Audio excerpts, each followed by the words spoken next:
बिस्मिल्लाहिर्रहमानिर्रहीम। तो अभी हम देखते हैं कि जो स्ट्रासबर्ग क्लासिफिकेशन है ये हमने कैसे क्लासिफाई किया हुआ है, ठीक है ना। तो स्ट्रासबर्ग क्लासिफिकेशन बहुत इंपॉर्टेंट क्लासिफिकेशन है। स्ट्रासबर्ग क्लासिफिकेशन में देखें इसमें क्या क्या है, इसमें हम इसको A B C D E और ई के फिर हमारे पास E1 E2 E3 E4 E5 और E6 इस तरह हम स्ट्रासबर्ग की क्लासिफिकेशन करते हैं, ठीक है ना। तो जो ए है स्ट्रासबर्ग में, जो ए ये है हमारे पास if there is bile leak को मैं फिर ऐसे लिखूंगा, ठीक है, बाइल लीक या फिर इसको बाइल लीक, ठीक है। तो फ्रॉम द सिस्टिक डक्ट के स्टम्प से अगर बाइल लीक हो या फिर minor biliary radical in the GB fossa से बाइल लीक हो तो इसको हम क्लास ए बोलेंगे, ठीक है, स्ट्रासबर्ग्स ए।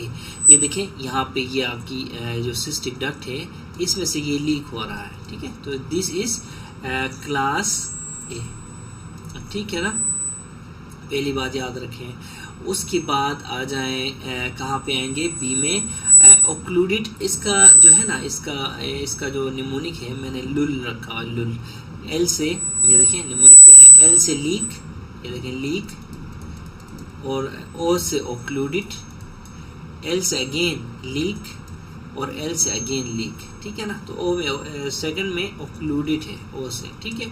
तो लीक फ्रॉम सिस्टिक डक्ट या फिर सिस्टिक डक्ट स्टम्प, ठीक है ना, या फिर बिलियरी रेडिकल हो तो उसको हम क्या कहते हैं, उसको हम कहते हैं क्लास ए, ठीक है। इसी तरह occluded RPSD, occluded right posterior sectoral duct, ये देखें अगर आपकी जो right posterior sectoral duct occluded हो, ये देखें इस पॉइंट पे ओक्लूडिड है तो इसको हम क्लास बी बोलेंगे, ठीक है ना।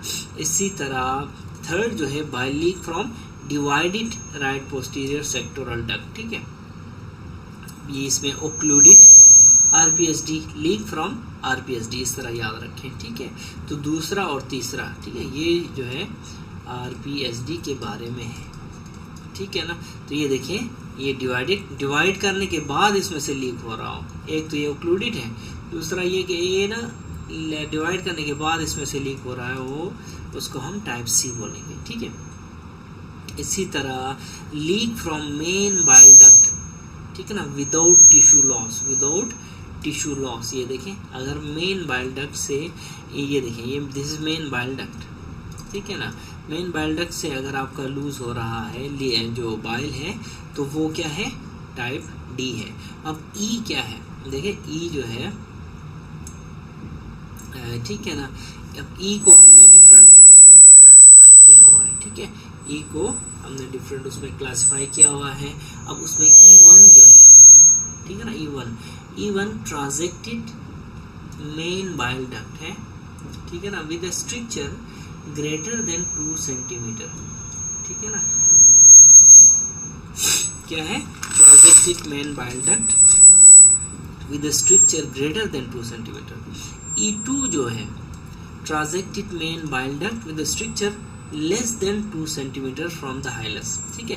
अब यहाँ पे ये जो चीज़ है ये हाइलस है, ठीक है, ये पॉइंट जो है ये पॉइंट हाइलस कहलाता है, ठीक है, ये पॉइंट हाइलस कहलाता है, ठीक है। अगर तो ये पॉइंट हाइलस कहलाता है, this point is called हाइलस।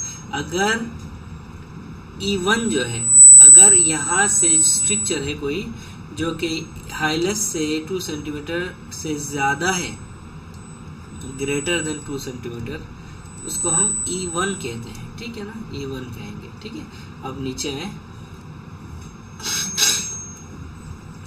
Transacted bile duct with structure less than 2 centimetre. अब आप एक बात नोट करें, E1 में ग्रेटर देन है, ठीक है, E1 में ग्रेटर देन है, 1 छोटा है लेकिन 2 बड़ा है तो ग्रेटर देन, ठीक है, जबकि E2 में लेस देन है, ऑपोजिट है, ठीक है ना, स्ट्रक्चर जो है less than 2 centimetre from the hilus है। अब E3 और E4 हाइलस का स्ट्रक्चर है, ठीक है ना। देखिए यहाँ पे E1 में और E2 में हाईलेस्ट से 2 सेंटीमीटर या ऊपर नीचे ये स्ट्रक्चर था, लेकिन हाईलेस्ट में जो स्ट्रक्चर है वो E3 और E4 में क्लासिफाई किया। अगर हाईलेस्ट में स्ट्रक्चर है तो E3 और E4, ठीक है ना। इसको मैं ट्राइलस बोलता हूँ, ट्राइलस ऐसे निमोनिक याद आता है ट्राइलस। तो E3 से फिर हाईलेस्ट का सिस्टम स्टार्ट हो जाता है। तो हाईलेस्ट स्ट्रक्चर विद, अगर E3 हम उस वक्त कहेंगे अगर एक तो हाईलेस्ट स्ट्रक्चर भी हो, दूसरा right and left ducts in communication हो, तो हम E3 कहेंगे उसको। ये बहुत इंपॉर्टेंट है और MCQs इसी से आने हैं, ठीक है। और अगर हाईलेस्ट स्ट्रक्चर तो है लेकिन उसमें right and left hepatic ducts separated हो, तो उसको हम E4 कहेंगे।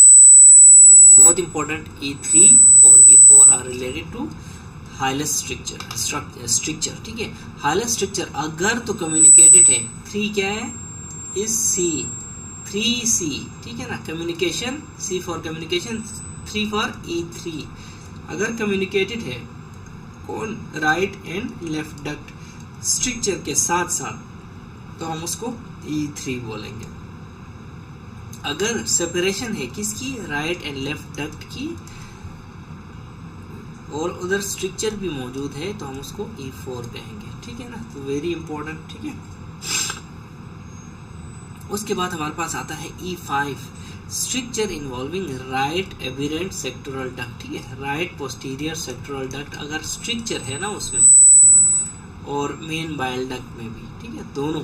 ये देखें, राइट पोस्टीरियर सेक्टोरल डक्ट में भी और बाइल डक्ट में भी स्ट्रक्चर है, तो हम इसको क्या कहते हैं, E5 कहेंगे, ठीक है ना, E5 कहेंगे। और E6 में फिर complete excision of the extra hepatic ducts involving Confluence, या कंप्लीट एक्सीजन हो, तो हम उसको E6 बोलते हैं, ठीक है ना। तो याद रखें यहाँ पे कुछ चीज़ें हैं, सिस्टिक डक्ट, ठीक है, फिर हमारे पास है सेक्टोरल डक्ट, फिर सेक्टोरल डक्ट, ठीक है, और फिर बाइल डक्ट। सिस्टिक डक्ट का ताल्लुक A सेक्टोरल डक्ट, B अगर सेक्टोरल डक्ट ओक्लूडेड है तो B, अगर सेक्टोरल डक्ट लीक है तो C, ठीक है। इसी तरह सेक्टोरल डक्ट लीक है तो C, ठीक है। फिर मेन बाइल डक्ट आती है D मेन बाइल डक्ट, ठीक है। फिर E, फिर वही सारा E1, E2, E3, E4, E6 से लेके E6 तक चला जाता है, ठीक है। तो ये कुछ निमोनिक्स आपने ज़रूर याद रखने हैं, ठीक है ना। तो दिस वाज ऑल अबाउट किसके क्या था ये, स्ट्रासबर्ग क्लासिफिकेशन, ठीक है। अगेन एक बार रिपीट करते हैं, सिस्टिक डक्ट स्टम से लीक है तो A ओक्लूडेड है, बंद है, B फॉर बंद, ठीक है ना, बंद पोस्टीरियर, ठीक है ना। तो ओक्लूडेड है, तो अगर राइट पोस्टीरियर सेक्टोरल डक्ट ओक्लूडेड है तो हम उसको B कहेंगे। अगर right posterior sectoral duct leak हो रही है तो उसको हम C कहेंगे। अगर जो मेन बाइल डक्ट से हो रहा है तो D कहेंगे। उसके बाद E जो है और इधर F भी लिया हुआ है। बहरहाल दिस इज डिफरेंट क्लासिफिकेशन। बेले में जो है, बेले में इसी तरह दिया हुआ है, E से E को फिर उन्होंने E1, E2, E3, E4 और E5 और E6 में डिवाइड किया है, ठीक है। तो this was all about Strasbourg classification. Next हम पढ़ेंगे बिस्मथ क्लासिफिकेशन।